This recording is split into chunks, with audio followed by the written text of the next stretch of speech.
আমরা অনন্ত শক্তি নিয়ে লড়ি। আমাদের জনসংখ্যা কি কম? ওনারা ভাবছেন যে বাংলাদেশ ছোট্ট একটা দেশ, আমরা জনসংখ্যা কম। আমি দেখি আমাদের জনসংখ্যা কত, ধরুন 20 কোটি, ধরুন বাংলাদেশের জনসংখ্যা 20 কোটি, তাই না?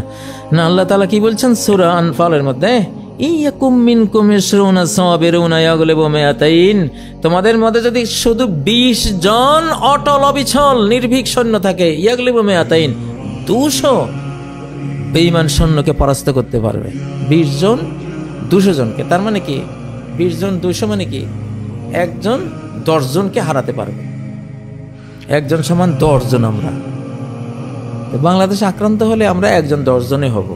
তাহলে ধরেন 20 কোটিতে 10 গুণ দেন, কত? 200 কোটি। বাংলাদেশের জনসংখ্যা কোয়ান্টিটিতে যদি 20 কোটি হয়, কোয়ালিটিতে 200 কোটি। 200 কোটি। আর যদি ভারতের যে 30 কোটি আছে, পাকিস্তানের 25 কোটি, বাংলাদেশের 20 কোটি, কত? 30, এদিকে 45 আর এদিকে 20, 75, ধর প্রায় 80 কোটি। 80 কোটি হবে। তাহলে 80 কোটিকে 10 দিয়ে পূরণ দেন, 800 কোটি। ভারতের ভেতরে বাংলাদেশে পাকিস্তানে মিলে মুসলমানের কোয়ালিটিগত সংখ্যা, কোয়ান্টিটিতে 80 কোটি, কোয়ালিটিতে এরা কোরআন বলছে তোমরা 800 কোটি, গোটা মানব জাতির সমান। মনে করেন না যে আমাদের সংখ্যা কম। সান্দুরা, মুসলিম কখনো যুদ্ধে হারে না। মুসলিম যদি যুদ্ধে ঝাঁপায়, আক্রমণ করেন আর ঝাঁপিয়ে পড়ে, হেরে যাবে না, হেরে যাব না ইনশাআল্লাহ। কপাল পড়বে না নিজের দেশের।